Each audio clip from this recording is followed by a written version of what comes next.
we're really just stuck here in like this cycle of political mistreatment and mistrust that at no fault of the residents of this city. Nobody else has to have this fight, but nobody else is as black as us and is at the socioeconomic level that the city is at.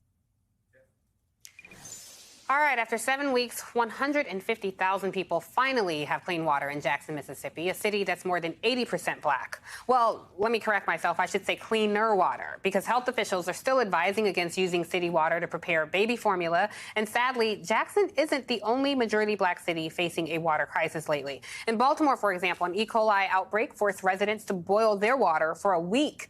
And officials still really don't know the cause. And while residents of Benton Harbor, Michigan are still advised to use bottled water for drinking, cooking, and brushing their teeth while the city's lead water lines are replaced. Joining me now, Andre Perry. He's a senior fellow at the Brookings Institution. He's here with me on set, happy to say. He's also the author of Know Your Price, Valuing Black Lives and Prosperity in America's Black Cities. And Manny Teodoro. He's a professor at the University of Wisconsin-Madison, and he's written a lot about this issue. So let's jump into it. I'll start with you, Andre. The reasons that all of these cities have failing water systems may be different, but what all of these cities do have in common is that they're majority black cities. How might these responses be different if these neighborhoods were of affluent white people? Would we even be here?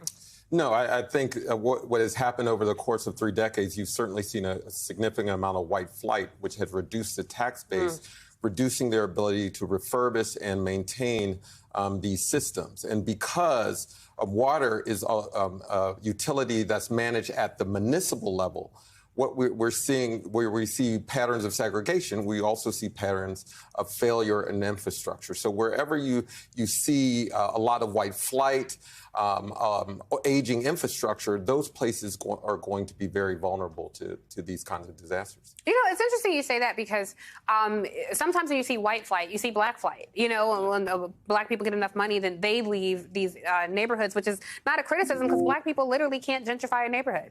Right. You know, literally. And people move because we're investing in other places. Yeah. A lot of the narrative is that people are leaving because of poor performing schools, worse housing conditions. But we improved other areas by investing in. Right. When white folks move into the city, then all of a sudden, then you know, banana pops up and coffee shops pop up and yoga studios pop up.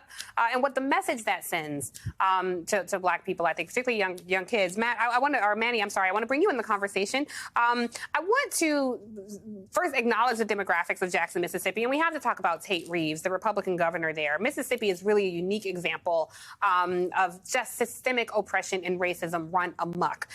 Tate Reeves had a horrible thing to say. I'll let him say it, and then we can talk about it on the other side. I've got to tell you, it is a great day to be in Hattiesburg. It's also, as always, a great day to not be in Jackson. This is such a problem. This is the same state where Senator Cindy Hyde-Smith made a lynching joke as though it were funny. I'm curious, Manny, because you've written about this. What are some of the reasons we're seeing these cities lack basic things like water? Because that is such a huge deal. When you don't have water to drink, bathe in, brush your teeth, that can create havoc in your home.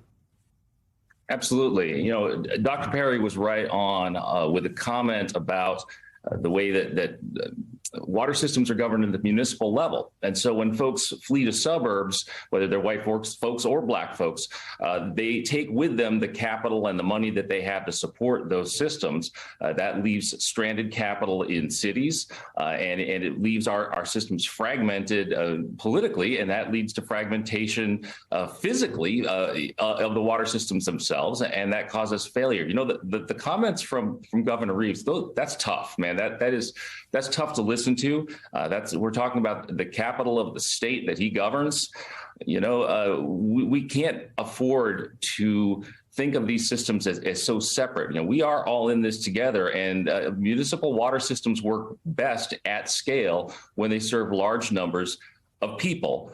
I think the solutions, the places where you see majority black, majority minority central cities where the water does function well, it's situations where you've got regional consolidation, where you've got a regional water authority so that nobody's left behind, so that everyone has adequate water and sewer services, because it is literally essential. It's something we all have to have. Yeah. And what's, I think, even worse to imagine, Andre, is people are still paying their water bills. While surviving without water, they're still paying their water bills. You know, we've discussed, the Cross Connection discussed Jackson a while ago. We've been discussing Jackson, Mississippi for months, but before a lot of other mainstream outlets caught on. What are some other cities on the horizon or things that we should be looking out for? Because typically by the time it's being discussed on platforms like this, it's kind of too late. You know, people are already suffering. So what should we be looking out for? What are some areas that are still suffering? You know, we're here in D.C., but right up the road in Baltimore, they're going to probably see something like this happen. They're already experiencing boil advisories and a number of other catastrophes. And let's never forget New Orleans. You know, yes. I lived there for 14 years. I considered it a home. And really, they built up the levee system in such a way that it would have been good for 2004. Mm-hmm. But because of climate change, we're seeing that it's still inadequate. You can go to New Orleans on any given weekend where you'll see flooding whenever a major rain occurs. And then anywhere in the Midwest, again, where you've had significantly aging infrastructure and white flight. Those are very vulnerable places. And I just want to add, Black places are also more susceptible to climate change. The surface temperature is hotter in those places. They're next to industrial sites. And so Black areas, in this field of environmental racism, you point to all the confluence of factors that just make these places more vulnerable to these types of events. Yeah, Manny, I mean, you think about places like in Louisiana that Andre was talking about. You also think about in Louisiana, same place, Cancer Alley. That was, you know, Louisiana was once home to like these sprawling plantations and the continual oppression of Black folks. And even as you think about the shifting demographics of the country, a lot of Latino communities are also bearing the brunt of environmental racism as well. What's something, I mean, we're all, you know, watching and taking in these awful images in the news. What is something that we can be doing right now to hold these elected officials accountable and make sure that at the very minimum in a superpower like the United States that we have a basic need met like clean drinking water?